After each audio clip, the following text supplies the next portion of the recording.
우리 다음 세대들이 만든 찬양이 있습니다. 작년에 이제 가을 지나서 겨울 때쯤에서 만든 찬양인데 처음 들을 땐 좀 그랬어요, 그죠? 그냥 뭐 밋밋했는데 이게 두 번, 세 번 들으니까 들을수록 진국이네, 좋네 이런 얘기가 계속 나오면서 야, 이거 만들어야 되지 않겠냐 하면서 유튜브로 만들어서 올리자 해서 준비는 하고 있습니다. 우리 교회 그 비디오 시설이 조금 약간 열악해서 보충해서 하자 해서 이제 하려고 합니다. 그들이 우리 아이들이 믿음의 고백이기도 하지만 아직 연약한 우리 아이들입니다. 그럼에도 불구하고 그 찬양을 들을 때 우리 모든 성도님들이 함께 좋다라고 느끼는 것은 글쎄요, 다른 것보다 우리 아이들의 그 고백이 또 우리 모든 성도님들의 마음의 고백과 함께 이어지기 때문이 아닐까라는 생각이 듭니다. 우리의 삶 가운데 늘 새로운 노래, 새 노래, 글쎄 우리가 배우는 노래도 있겠지만 우리 입술에 하나님께 영광을 올려드리는 그 새 노래가 끊이지 않는 귀한 우리 모든 성도님들 되시기를 주의 이름으로 간절히 축원드립니다. 여러분들 그럼에도 불구하고 한 주간 동안 우리 입술에는 어떤 노래가 많이 있었나요? 여러분들 많이 불려지는 그 노래가 있나요? 이렇게 말씀을 준비하면서 인호가 갑자기 생각이 났는데 인호가 저희 교회 올 때는 제일 좋아했던 동물이 상어였습니다. 그 아이가 알고 있는 상어의 종류가 수십 가지더라고요. 그리는데요, 그 상어의 특징을 딱 그리는데 저는 모르겠는데 이게 무슨 상어고 무슨 다 얘기를 하더라고요.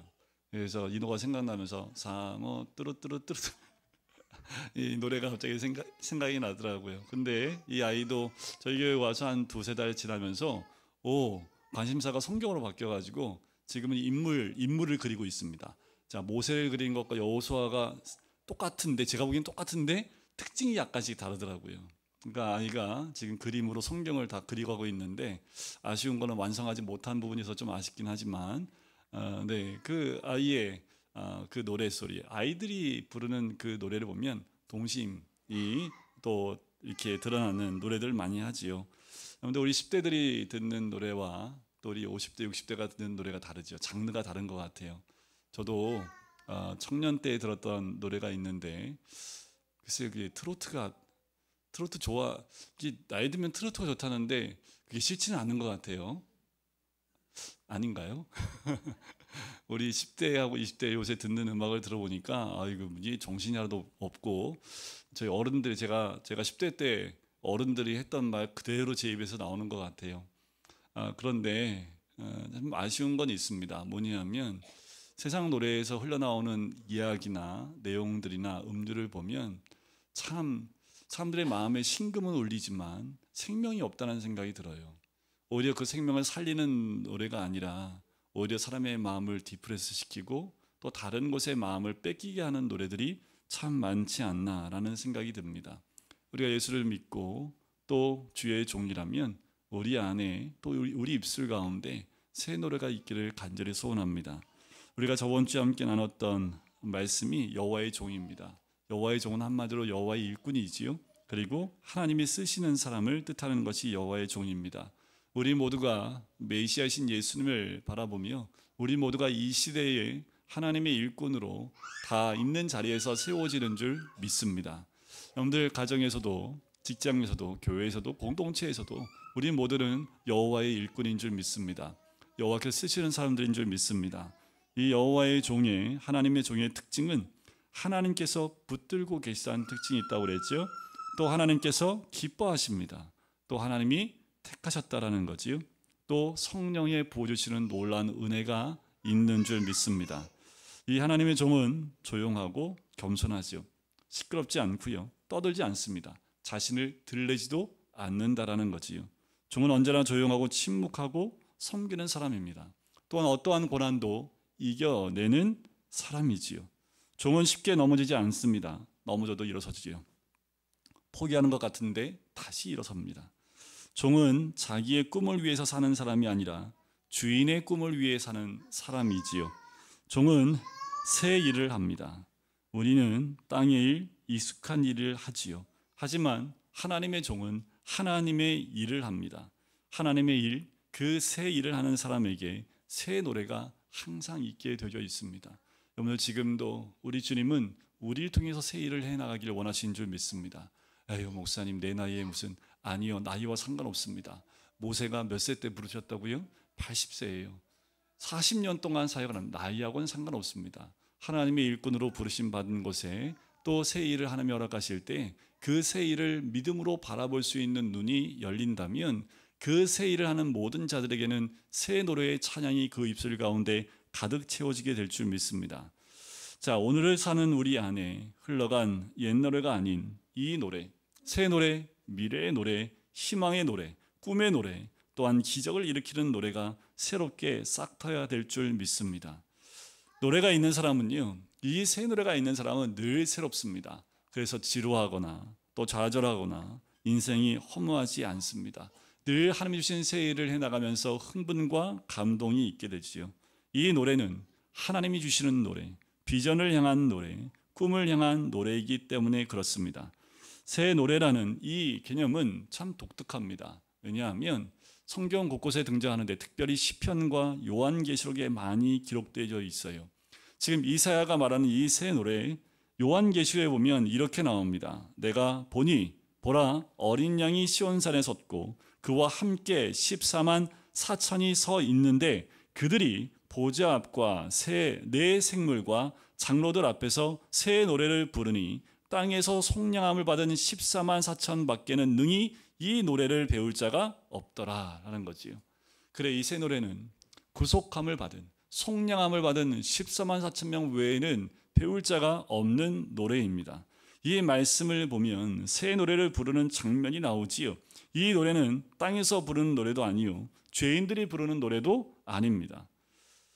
여러분들 아까도 말씀드린 대중가요, 또 우리 아이들이 많이 듣는 그 가요들을 듣는 것은 음률 때문에 듣기도 하는데요.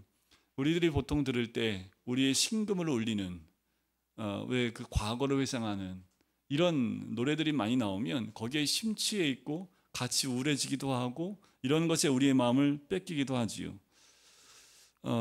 저희 10대 때를 돌이켜 보니까 그때는 팝송을 좀 아는 척 하려고 외워서 불렀던 기억이 납니다. 80년대 그때 불렀던, 근데 희한한 건 그런 건 잘 안 까먹어요. 장로님들도 아마 기억하고 계실 것 같아요. 그때 소시적에 외웠던 그런 팝송들이요. 근데 요새 이제 우리 애들이 듣는 음악을 듣는데 이게 도대체 일본 음악을 듣는데 그 가사가 참 마음에 안 들어요. 그렇다고 제가 제재를 하면 또 목사로서 또 아들 너무 제재하는 것 같아서, 하지만 가끔 제재도 해서 이제 좀 턴을 해서 다시 일본 노래에서 한국 노래로 바꾸긴 했는데, 제 10대 때는 그래도 찬양을 좀 많이 불렀던 그런 기억이 나는데, 우리 10대 때 아이들도 다 그런 찬양을 같이 부르면 좋겠다. 그래서 1년에 한 4곡씩 새롭게 만드는 작업을 시켜볼까. 네, 한 곡이 아니라 1년에 한 4곡씩 해서 매 분기마다 하나씩 곡을 만들어서 자기들이 만들었으니까 많이 부르겠죠. 이렇게 찬양하게 하면 어떨까라는 생각이 들어요. 여러분들, 우리에게 필요한 건요, 하늘의 노래입니다. 우리의 입술 가운데는 이 영원한 노래가 있어야 되는 거지요. 이 노래를 누가 불러요? 오늘 10절과 11절에 보니까 이 새 노래를 6종류의 사람들이 부른다고 나옵니다. 자, 노래 부르는 자들은 바로 항해하는 자들, 바다 가운데 만물, 섬들과 거주민, 광야의 성읍들, 게달의 마을, 셀라의 주민들이라고 나옵니다. 여기서 게달은 아라비아 유목민을 지칭하고요, 셀라는 에돔의 거민을 의미합니다. 자, 이들이 하나님을 새 노래로 찬양을 해요. 어떻게 이런 일이 일어날 수 있을까요? 여러분들, 이런 세상의 이방인들이 어떻게 하나님의 이름을 찬양하고 새 노래를 배우고 노래 부를 수 있을까요? 어떻게 가능해요?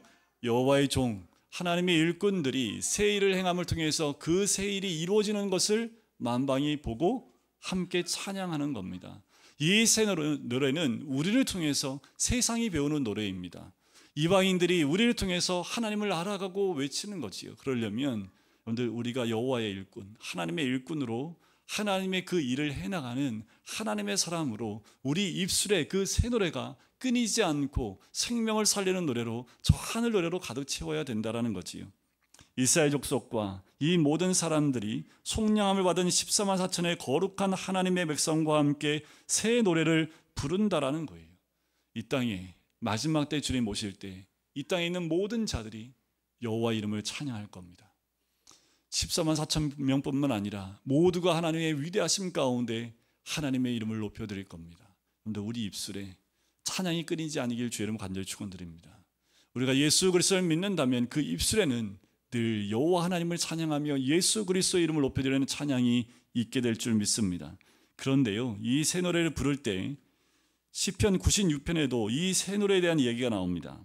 새 노래로 여호와께 노래하라. 온 땅이여 여호와께 노래할지어다. 사람뿐만이 아니라 온 땅끝에서부터 찬송하고 소리를 높이라 라는 거예요. 땅이 노래하고 하늘이 노래합니다. 여러분들 예수 믿고 나면, 그리고 성령 받으면 산천초목이 노래하는 것을 알 수 있습니다. 여러분들 이런 간증들을 많이 들었을 거예요. 뭐냐면 예수 믿고 나니까 세상이 달라졌다라는 거예요. 회색빛이었는데 컬러풀하게 바뀐 거지요. 그래서 한 교수님이 예수를 믿고 난 다음에 밖에 나왔는데 세상이 아름다운 줄 그때 처음 알았대잖아요. 아니, 산 거는 30년 넘게 살았는데 예수님을 딱 영접하고 난 다음에 밖에 딱 나왔는데 그때 햇빛과 나뭇잎과 꽃들과 새들의 소리가 아주 선명하게 들리는데 세상이 이렇게 아름다웠었나 라는 생각이 들면서 그 모든 환경들이 하나님을 찬양하는 모습을 발견했대요. 이제까지 하나님을 거부하고 원치 않았고 교회를 없이 하려고 했던 그런 분이 오히려 예수님을 영접하고 나니까 그 세상 모든 만물이 하나님을 찬양하고 있는 것을 경험했다라는 거지요. 어두웠던 자기의 과거가 새빛이 임하면서 모든 것이 찬양으로 가득 찬 세상을 경험하게 됐다라는 거지요. 하나님의 영이 내 안에 들어오게 되면 마음이 살아납니다. 하나님의 영이 없으면 보는 것도 회색빛이고 다 죽어 있어요. 하지만 하나님의 영이 내 안에 들어올 때 보는 것이 달라진다라는 거지요. 시편 98편 1절에 보면 이런 말씀이 있습니다. 새 노래로 여호와께 찬송하라. 그는 기이한 일을 행하사 그의 오른손과 거룩한 팔로 자기를 위하여 구원을 베푸심이로다.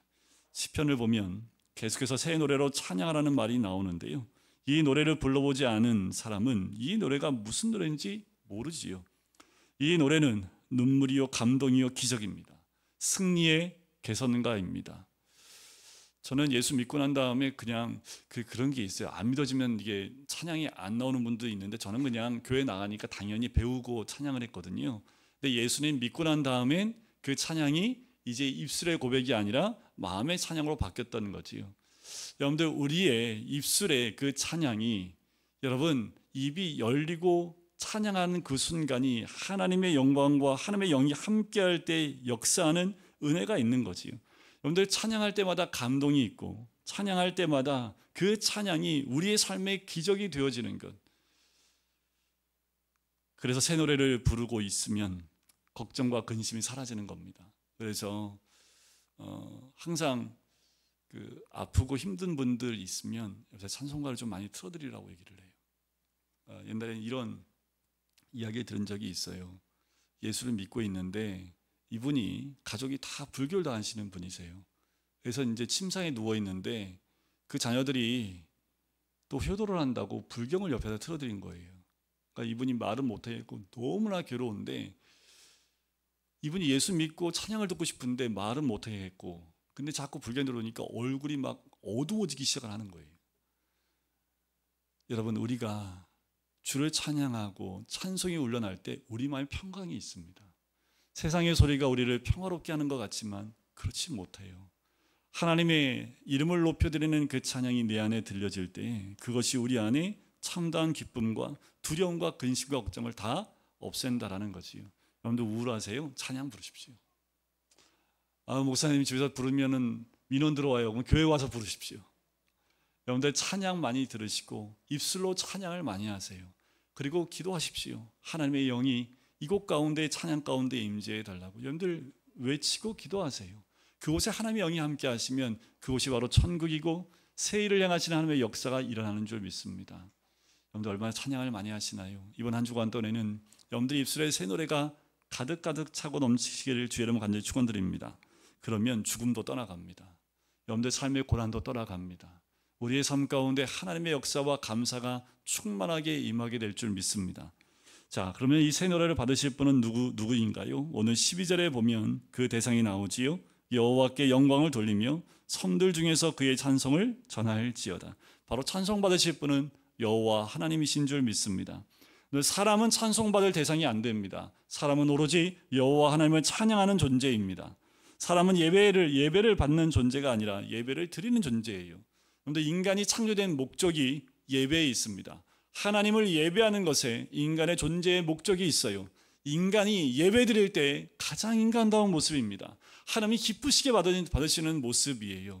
우리가 무엇을 예배합니까? 오직 주님만 예배하는 우리 모든 성도님 되시길 주의 이름 간절히 축원드립니다.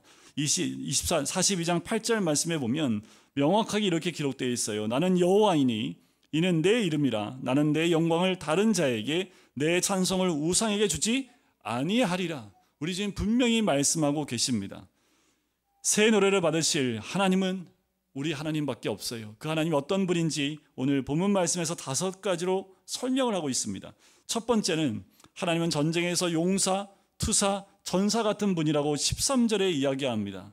그분은 용사같이 나가시며 전사같이 분발하고 외쳐 크게 부르시며 그 대적을 쳐부수는 강한 용사이세요. 여러분들 지금 이스라엘 백성은 어떤 처지인 줄 아십니까? 곧 멸망합니다. 바벨론에 의해서 패망 직전에 있어요.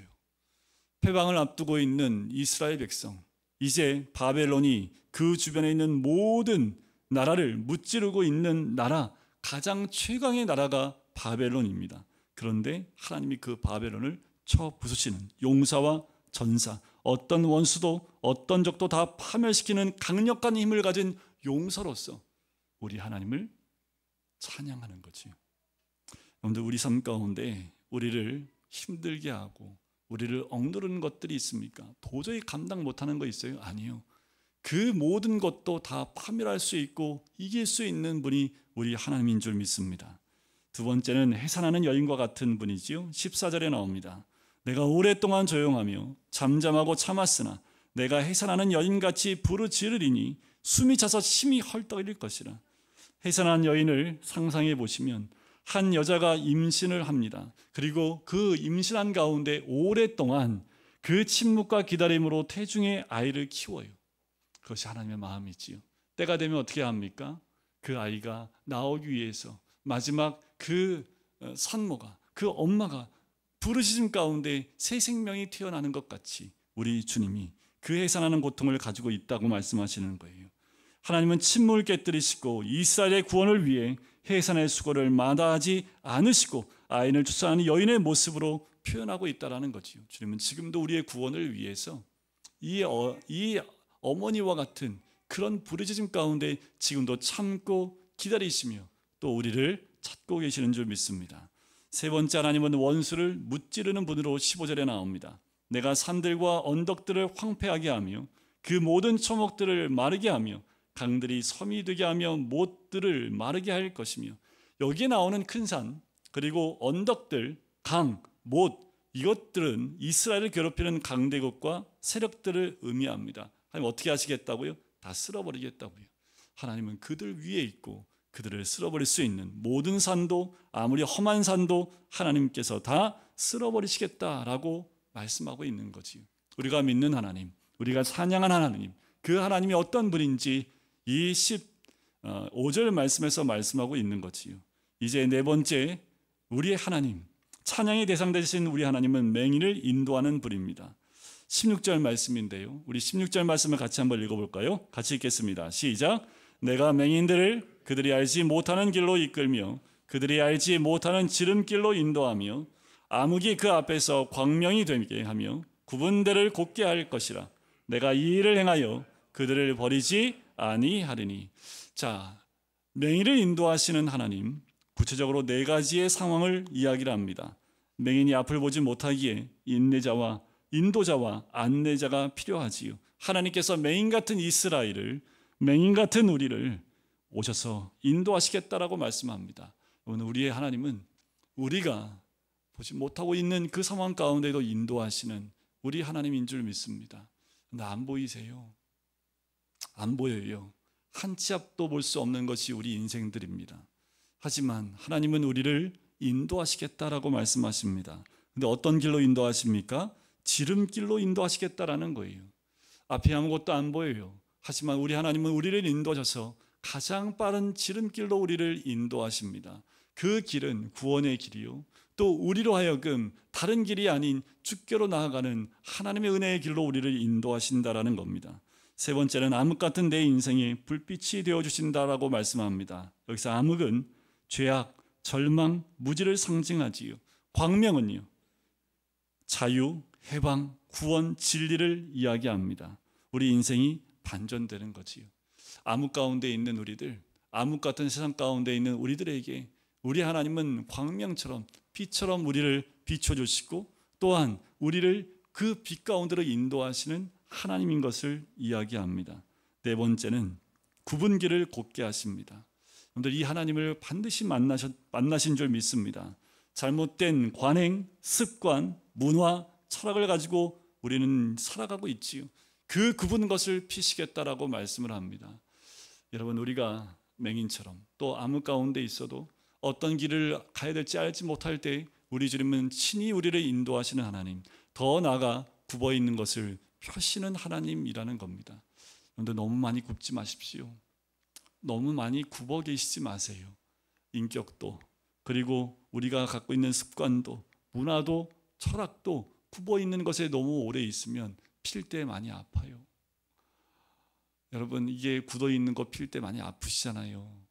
그런데 그 굳어 있는 것 가운데 그냥 방치하지 마십시오. 묵은 땅을 기경해야 되는 것, 묵은 땅이 오래될수록 곡괭이가 안 들어갑니다. 그만큼 힘들고 어려워요. 내 삶 가운데 굽어 있는 것 무엇이 있습니까? 주를 만나고 그 굽은 길이 펴지는, 하지만 그 굽은 길을 펴시는 하나님의 은혜가 우리의 삶 가운데 반드시 있는 줄 믿습니다. 그런데 그런 거 있잖아요. 애들도 너무 멀리 가면 크게 맞지요. 하지만 늘 순종하고 있는 아이들 보면 그래도 좀 덜 맞아요. 여러분들, 우리가 늘 주의 곁에서 멀리 떨어져 있는 굽은 길로 가지 마시고 늘 굽은 길을 펴시는 하나님 은혜 가운데 머무시길 주의 이름으로 간절히 축원드립니다. 이제 마지막 17절의 모습을 보면 우상을 물리쳐 주시는 분입니다. 조각한 우상을 의지하여 부어 만든 우상을 향하여 너희는 우리의 신이라 하는 자는 물리침을 받아 크게 수치를 당한다라는 거지요. 여러분들, 조각한 우상, 부어 만든 우상은 사람들이 하나님 대신에 사용하는 상징물이지요. 인간은요, 자기 나름대로 다 우상을 만듭니다. 왜냐하면 우리는 다 가짜 컴플렉스가 좀 있어요. 특히 우리나라에도 한동안 이 가짜가 진짜와 같은, 명품과 같은 역할을 하도록 만드는데, 야, 이게 가짜가 진짜 같아요. 그런데 가짜가 진짜일 수는 없지요. 그러다 보니까 가짜를 진짜처럼 바라보려고 하는, 가짜를 만들어서 그것을 하나님처럼 믿는 사람들의 모습이 있다라는 거지요. 사람은 성공이라는 우상을 가지고 있습니다. 여러분들, 돈 많으면 행복할까요? 복권에 당첨되면 삶이 나아질까요? 그렇지 않습니다. 돈과 행복은 비례하지 않아요.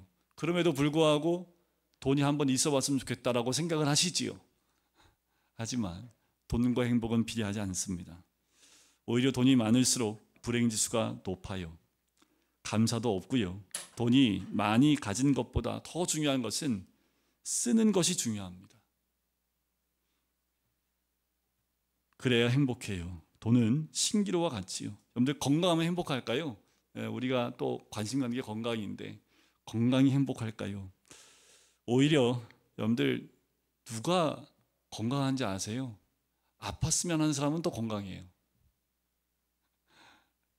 여러분들, 건강도 제일 중요한 것은 건강을 어떻게 쓰느냐가 중요합니다. 머리가 좋다고 행복한 것도 아니지요. 모든 것이 우상입니다. 인간은 가짜를 진짜로 믿고 살아요. 진실을 만나본 적이 없기 때문에 그렇습니다. 진짜 하나님을 만나본 적이 없기 때문에 그래요. 그래서 하나님은 나는 우상을 멸할 것이다, 우상을 섬기는 사람은 수치를 당할 것이다, 결국 가짜는 진짜가 될 수 없다라는 거지요. 여러분들, 우리에게 이 하나님을 만나고 하나님 은혜 가운데 머무시길 간절히 소원합니다. 전장의 용사, 해산하는 여인, 원수가 만들어 놓은 것을 다 평정하시는 분, 맹인의 인도자, 우상을 물리치시는 그 하나님, 가짜를 들추시는 분, 하나님은 새 노래로 찬양을 받으십니다. 하나님께 예배와 찬양을 받으시는 것이, 드리는 것이 행복이지요. 인간이 인생의 행복을 말할 때 첫 번째로 꼽는 말씀이 있습니다. 그것이 23편 1절 말씀이지요. 여호와는 나의 목자시니 내게 부족함이 없으리로다. 근데 행복함은요, 부족함이 없는 겁니다. 많이 소유하는 것이 행복이 아닙니다. 성공에 목마르고 사랑에 목마르고 존재의 목마름 때문에 불행해집니다. 문제는 이것이 채워지지 않는다라는 것에 문제가 있어요. 하지만 하나님을 만나면 충만해집니다. 충만한 사람에게서 흘러나오는 것이 찬송입니다. 충만하니까 흘러넘치지요. 우리 모두가 주고 베푸는 인생이 되는 것, 새 노래로 여호와를 찬양하는 것, 여호와를 예배하는 것, 그것이 예수 그리스도를 믿는 믿음 가운데 있는 모든 자들이 드려야 될 참다운 모습인 줄 믿습니다. 우리 모두의 삶 가운데 이제 내가 있는 그 자리의 새 일과 또 내 입술의 새 노래로 있음을 통해서 내 주변에 있는 모든 자들에게 그 은혜를 나누시는 우리 모든 성도님 되시기를 주님의 이름으로 간절히 축원드립니다.